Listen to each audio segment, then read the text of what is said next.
Thank you all for coming. I'd like to provide you with an image. Imagine that you're snuggled into your comforter, dreaming blissfully, when suddenly your phone starts buzzing on your bedside table. You groggily reach for your phone. You've been paged. Who's been there? I definitely know that I've been there, and it's always extremely frustrating, and I always become resentful of the fact that I've been paged. And none of us do our best work when we're resentful. So what you need to do is build the monitoring system that your users want and that they need. Because what this will enable is greater, you'll be less frustrated, your company won't suffer, and you'll be easier to remediate problems, and the company will be more healthy. So to avoid this problem, build the monitoring your users want and need. How do you find out what your users want and need, and how do you build it? So I'm Megan. I work on the observability team at Twitter. And I've been at Twitter for about 3 years. And I'd like to share with you what the observability team does so that you'll have some context for this talk. So observability at Twitter enables our engineers to write, visualize, and alert on metrics about the health of Twitter's systems. So about 2 years ago, the engineers on the observability team were looking to improve our alerting system to create the next version of it. And so we asked ourselves these questions. What do our users want and need, and how do we build it? So here's some context. This is what the architecture of the observability stack at Twitter looks like. And this is a very simplified view, but I'd like to walk you through it shortly so that you can have an understanding of the context of alerting at Twitter. So metrics begin at the bottom in your services. And the way that it works at Twitter is that those services export metrics using one of our metrics libraries, and we have a few of those in different languages. The metrics are all strings to doubles, and those are exported on a JSON endpoint. The collection agent lives alongside the service, and it collects that data from the endpoint and sends it on to the ingestion service. The ingestion service writes that data both to storage, which is Manhattan, and if you want to know more about Manhattan, it's a large-scale distributed key value store. And there was a talk this morning by Boaz about managing Manhattan that explains the architecture of Manhattan, and you can find that in one of the videos. We also write to a temporal indexing service. And finally, that allows us to query that data out of storage and out of the index. And the main ways that we do that at Twitter are using a CLI tool, a visualization service, so a UI, and also an alerting service. And that alerting service is what I'm going to be talking with you about today. But if you have any more questions about observability stack as a whole, I'd be happy to answer them. There's also a blog post that we wrote in March, which you can find by searching. So our first step in creating the next generation of alerting at Twitter was to determine what our users wanted and needed. So how do you do this? Well, you're going to need to talk to your users. And I know that for some people, this can be a little bit daunting. So I'm going to give you some resources to be able to perform interviews. Some of you may have access to user researchers, and that's a great resource you can tap. But if you don't have those, it's simple to do this yourself. So how do you go about interviewing your users? Well, first, you'll need to brainstorm some questions that you want to ask them. And usually this is a good idea to do this with a colleague, perhaps with sticky notes, for example, or on a whiteboard. So what sort of questions do you want to brainstorm, and what do you want to learn? Well, some questions that you might want to ask your user are about their usage of your current observability and alerting systems. If you don't have current observability alerting systems, perhaps ask about like an alternative that they're using, whatever their current workflow is. So a question you might want to ask is, what do you do when you get paged? So second, what you want to do is ask about their motivations and objectives. And this will really help you get down to the reasons that they're using your system and what they're getting out of it. So for example, you might want to ask, why do you or don't you take action as a result of an alert? And finally, you will want to ask about the pain points of the system. So for example, what most frustrates you about responding to an alert? So this is a good framework for determining what questions you should ask your users. But how do you actually perform the interview? You've got a list of questions, you brainstormed them, but now you need to go out and do it. Well, here's how you do it. First, make sure you have a partner to do it with you to take notes. And if you can't find a colleague or a partner to do it, then I definitely recommend recording it, but of course, with your user's permission. Don't record your user interview unless your users have given you permission to do so. Some things that you will want to do during your interview, again, is you'll want to ask why people did things. For example, ask why they snoozed an alert. This is a good idea because it'll help you get you to stories, and that's the second point. For example, you might want to ask, tell me about a time that you were involved in an incident. And these are the sorts of good questions that will help evoke stories. And from those stories is where you'll gain your insights into what you need to do to improve your monitoring system. Now, there are a couple things that I wouldn't recommend doing when performing user interviews. Don't guide the user.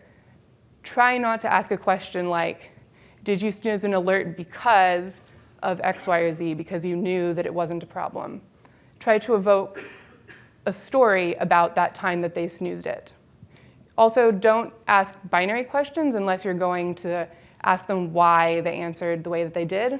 And even then, it's probably a better idea just to avoid binary questions altogether. So I think if you do interviews like this, you'll gain a trove of data that can guide you in determining how to build your next generation monitoring and alerting system. And it'll really illuminate for you what your users want and need. So you've gotten this trove of data. What do you do next? Well, there are a couple things you can do next. Within the human-computer interaction research, there are many different ways to synthesize this data into insights and features. What we at Twitter chose to do is to create personas. So I'm going to go through quickly what a persona might look like. So a persona starts with the persona group. And in our case, one of the personas that we chose to focus on was the on-call user. You want to provide a fictional name. Don't provide a real name for that on-call user, but a fictional name to kind of ground it in reality. You want to provide information about the job responsibilities and perhaps role or title of that on-call user. The next aspect that you might want to add to your persona is their goals and motivations. So from your interviews, you asked about why they did what they did, right? So in our on-call example, their answer might have been that I just want to get back to sleep. I want to figure out as quickly as possible what the issue is, and I want to determine if it's my issue or someone else's issue and how bad it is. And once I've done that, I want to remediate the problem. Next, you'll want to look out for behaviors, and you want to put those in your persona. Our on-call user, their behaviors might be that they open an alert UI to debug the issue, or perhaps there isn't an issue and they snooze the alert. And the last thing that you can add to your persona is a quote. And this kind of sums up the persona into a few important words that tell you the interaction that your user has with the system and what's important about it to them. So as you can see, this is a really small overview of a model for your users. And what it's going to allow you to do is have a framework for making decisions about how to build your alerting system. So I know that it can be a bit scary to do things like user interviews. And you can even maybe, you're thinking that this is going to take time out of my schedule. I need to build these features. I know what the features are. But I think that this will really accelerate your goals by helping you take it a little bit slower. So as Emperor Augustus used to say, make haste slowly, or more commonly, go slow to go fast.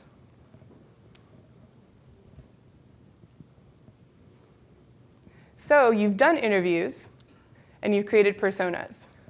The next step is to build stuff, right? Well, what do you need to build? What we did is we looked at our personas, and we determined what the top issues were for our users across different personas or model segments of users. So for us at Observability at Twitter, one of those main issues was reliability. You may recall the 2010 World Cup. After every single goal, Twitter would tend to go down. And so what this demonstrates is that no matter how great your product is, if it's not reliable, people are not going to find it useful, and they're not going to be productive. So how do you create reliability? Well, our user interviews told us that what we needed to do was solve one of Twitter's problems with scale for the previous alerting system. In the time that I've been on observability at Twitter, the number of writes per minute that we're doing has grown from 300 million to 4.3 billion writes in a minute. And that's actually a scaling factor of 14x. And along with these writes, we've gained a max of 3 million alerts being run simultaneously every minute in real time. And so how did we solve this scale problem?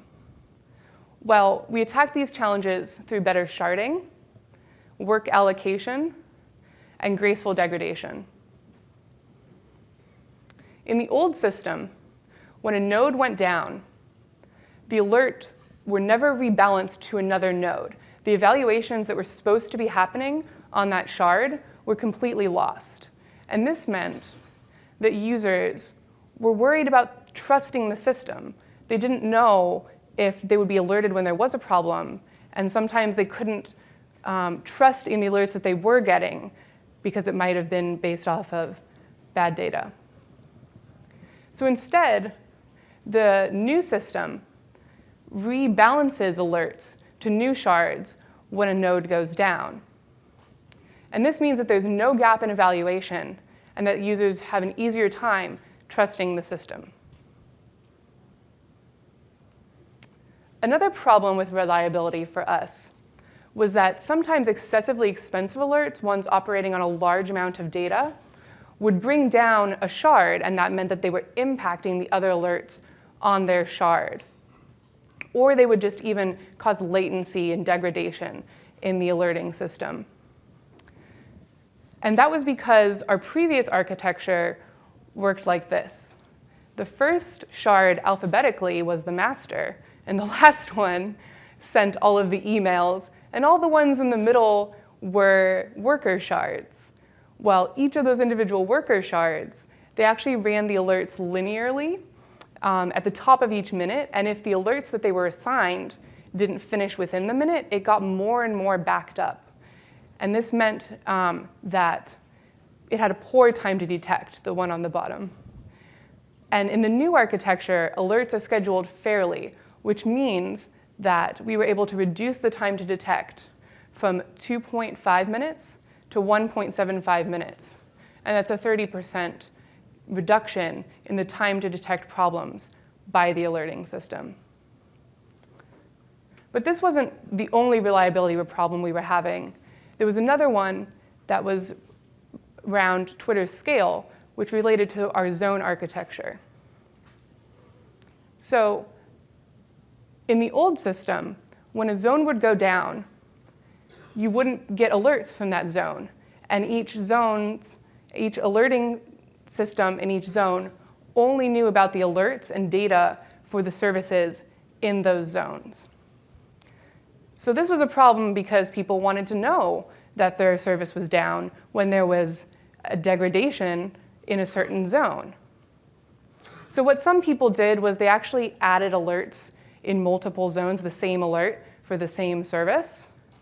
But this meant that they were being alerted twice about a problem during normal operation. And that was definitely not the user experience that we wanted to provide. So what we did to solve this problem was we have alerts rebalance to a healthy zone when a zone is failed or degraded. And this means that users always get the alerts that they expect, they don't miss evaluations, and they know about problems more quickly, and they can trust the system more easily. All right, so we've discussed a couple of reliability problems, and we've discussed the ways that we solved those problems. Well, what does the architecture actually look like? Well, I'm going to walk you through that now. Our new alerting systems architecture reuses existing tools as much as possible. In our case, this means that we use Aurora to orchestrate the instances, Zookeeper for consensus, and Manhattan to store the data. And again, that's Twitter's large-scale distributed key value store.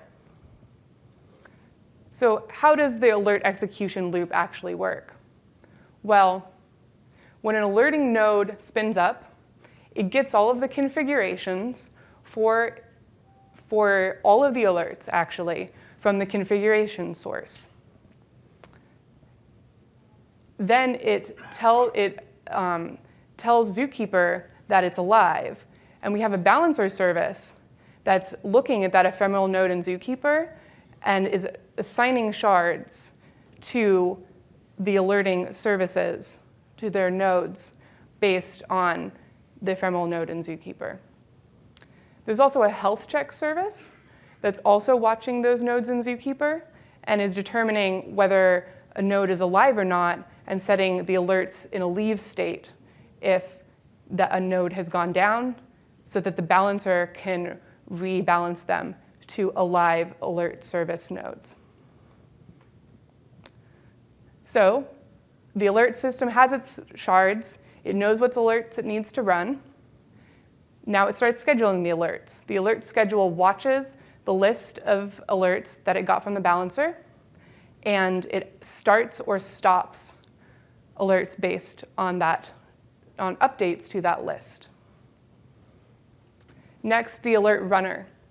The alert runner is going to create a list of evaluation times for each of its alerts. So the way that it does that is using an asynchronous stream.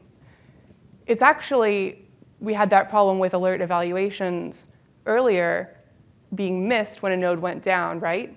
So what the alert runner does is it looks to see the last time that an alert was successfully evaluated, and that's stored in Manhattan, and then it restarts evaluation from that time. And we did add a max lookback period, so it only looks back 15 minutes. So hopefully the problem has been solved by then. So next we start the alert evaluation loop. So the alert evaluation loop gets data from the time series database, and it evaluates alerting predicates on that data. Next, we get data about whether or not this alert is snoozed from Manhattan, and you can snooze via an API and a UI.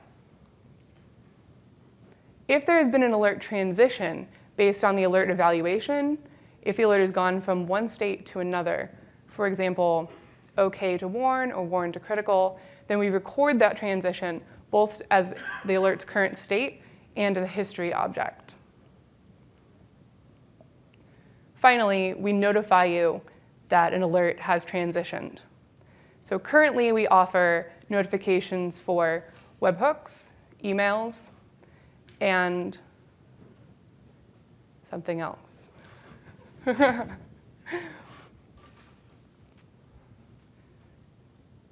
So this is what our alerting architecture looks like. But there are some challenges in creating an architecture that is as distributed as this. So what are these challenges? The first is that the system has state. So it's hard to keep that state consistent. The second is that the system aggregates data from multiple data sources, which means that the logic can be convoluted and complicated. And the third is that it performs evaluations in real time. So the alerting system does need to know about data delays or how to deal with excess load. So there's one problem that I'd like to focus on in particular and tell you about the decision that we made when facing that problem. And that problem is sharding. So in our system, we have the concept of an alert, but we also have the concept of a set of alerts. And that's a concept that helps our users group relevant alerts together, and I'll go into that a little bit more later. So the question is, you have alerts and you have sets of alerts. What do you shard on? Well, an alert is a more uniform object to shard on. But if you have alerts jumping between shards as evaluation is taking place, your lines are going to cross. It's going to be more complicated to keep that system consistent. If you shard on sets of alerts, you're not going to have that problem. But the problem that you will have is that some sets of alerts might be much, much larger than others. So what we discovered from our user data is that we do have some users who really do need to have 5,000 plus alerts in an alert set. So what we decided to do is shard based on sets of alerts. And this is a simplification, but it hasn't caused any problems yet. And we're happy to over-provision the cluster in order to allay any problems with work being distributed incorrectly across the cluster.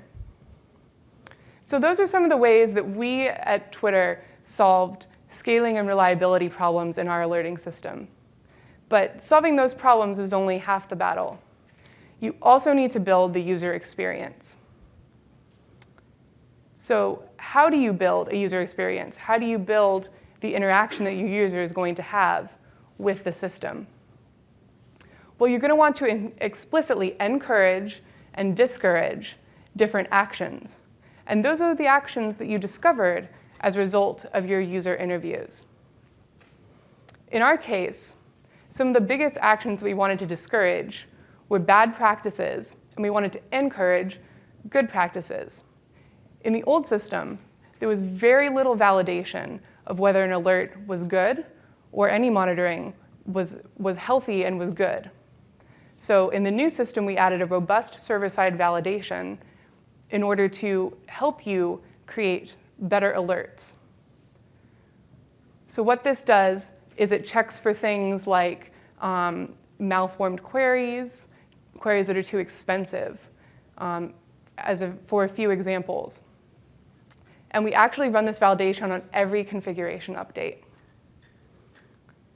So the second thing that we did to encourage better configurations was we added tests. So a little bit of background is that the old configuration system for generating alerts was a JSON-like domain-specific language that really didn't have many functionalities for shareability or testability. So instead, we used Python, as you can see. And this has allowed us to make all of the configurations testable, and we do require that they pass their tests before they can be merged. And so the goal of this was to encourage maintainability, to make it easier for our users to monitor their systems really well. So the next thing that we did was we wanted to discourage cargo colting.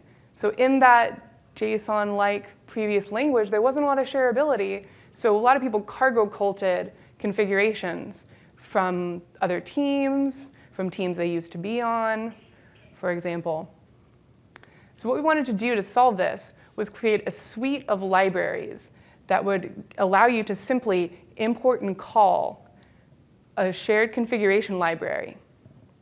So what we did was we created these, and they are maintained by the relevant teams. So for example, if you want to monitor the JVM team has written you a module for monitoring the JVM, and you simply import it and call it. And this means that we have better maintained configurations, that we don't have fragmentation across the organization, and that users have healthier monitoring. So one of the final things we did, but one of the more important things we did, was made sure to create strong documentation. And again, I know that this isn't the most interesting topic, but without it, your users will probably get lost attempting to use your system, especially if it's rather complicated, like ours is.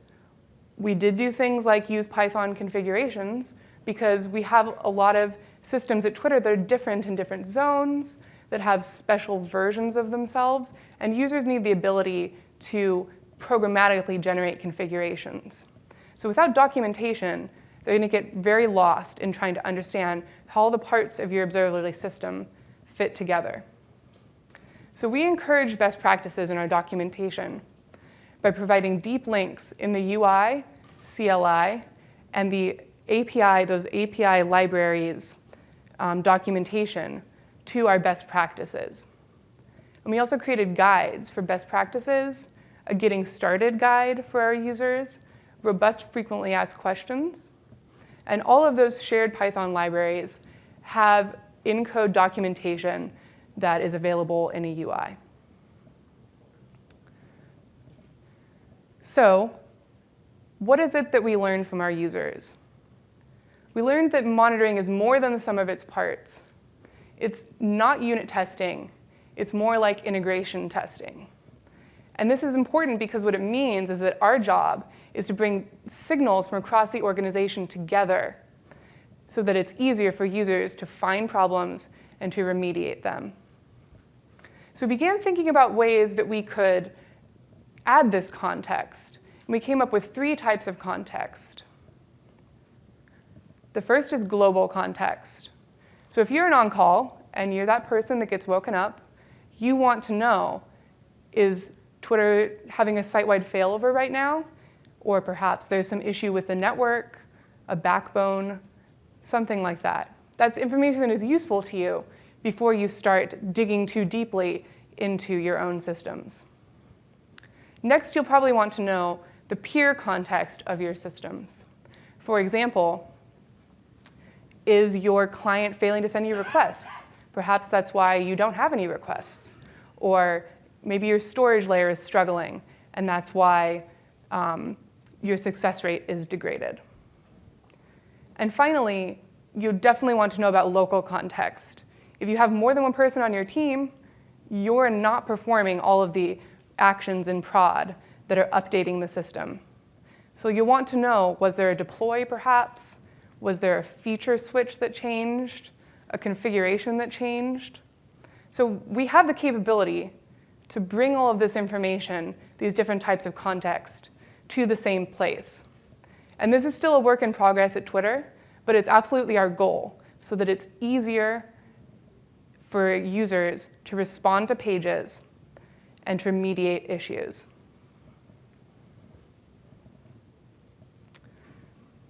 So to encourage easier root cause analysis, one of the things that we did was we took alerts and dashboards and combined them.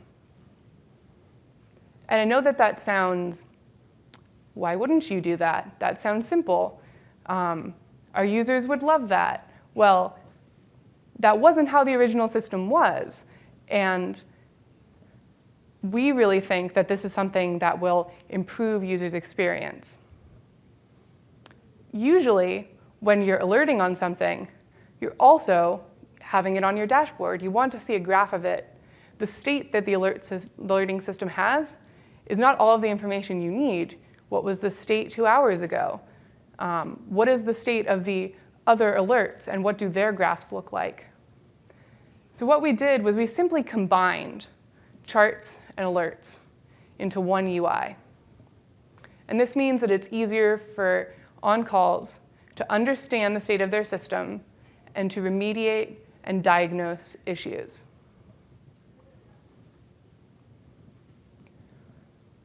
Once an on-call has root caused a problem, that is not the end. What they need to do is remediate that problem. So again, bringing signals together, one of the things that we did was put runbooks right in the alert remediation UI. And we created templates so you would have good runbooks with lists of steps and links to the exact dashboard or chart that you need. We also added contact information. Maybe perhaps you need to escalate, or you want to go to chat and chat with a team whose alert you discovered might be the root cause. And so by bringing these things together, we made it easier for users to respond to issues. So what is the goal of all of these user experience changes? What is the point of building your user experience? Well, the goal is to empower humans, to bring the relevant signals together so that your users can reason about the problem. When you do that, you're going to make your users happier, and you're going to make your company a lot more productive. So what I'd like you to remember is to build the monitoring that your users want and need. And I'd like you to start now. Perhaps make a meeting with one of your users tomorrow to start asking them about their monitoring and gaining insights into how you can make your systems better. When you do this, when you solve this problem, your users will be happier and your company will be healthier. Thank you very much.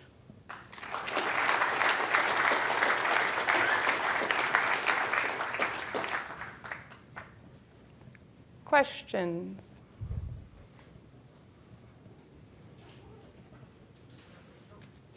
How are these existing alerts in your previous system? How did you handle that? How did you migrate and change all of them? Sure. We actually created an alert migration tool. So the previous code is in Scala, and the new code is in Scala. So we simply took the version of the alert, not the JSON DSL one, but the one that was actually running, and used the Scala libraries to migrate it into the new format. And there's a CLI tool the users can use to do that. Do you do any sort of level loading across shards, even keeping in mind that you're loading for sets of features rather than alerts, rather than individual alerts? Do you do any, and is it compile or build time statically analyzable, or is it something you've discovered dynamically? Yeah, it is dynamic based on the balancing and the sharding library. I think we haven't yet had problems of too many expensive alerts being on one shard, so we don't currently do any balancing like that. But that is something that is worth thinking about in the future, definitely. A different decision could be made. So you're saying the dependency graph can't be decided except at runtime? The dependency graph of what alerts are in a set of alerts lives in the configuration service. So we could pull that information in. I mean, it lives over there, and the alerting system currently is stateless, so I'm not sure how it would get that information except at runtime.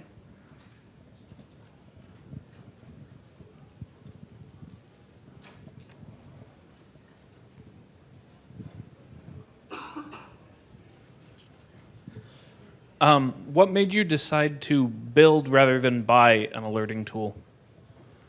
Sure.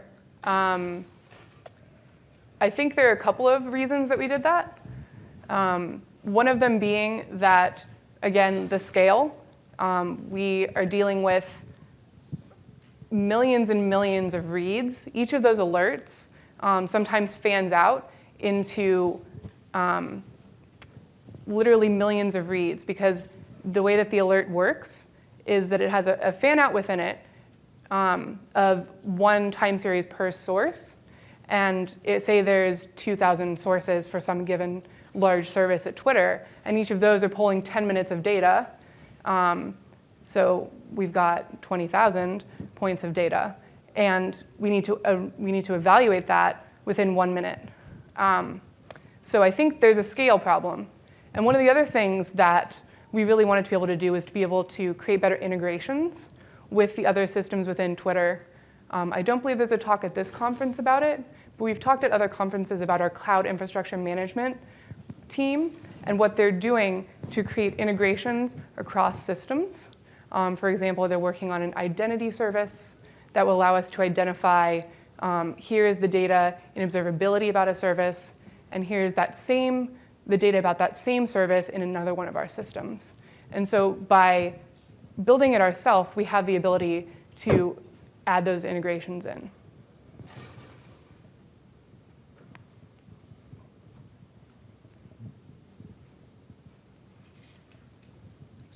What kind of problems do you have with time synchronization?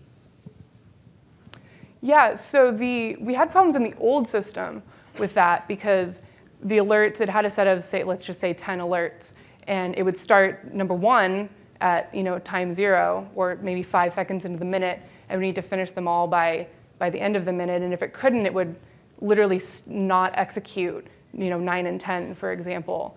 And those ones, that old system did have a problem because all the alerts were aligned to start at 5 or 10 seconds into the minute. The new system doesn't have that problem because it literally creates that asynchronous stream of evaluations. At the point the node has started up or that the alert has been added into execution. So there's no alignment within the minute. We simply start the evaluation at the time that the evaluation starts. And if the evaluation runs over, a new thread is created to evaluate the next minute while the first one is still finishing. All right, last question.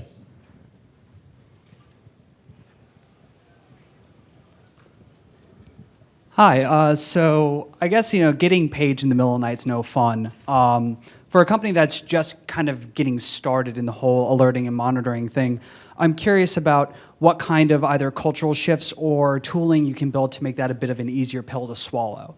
Mm-hmm.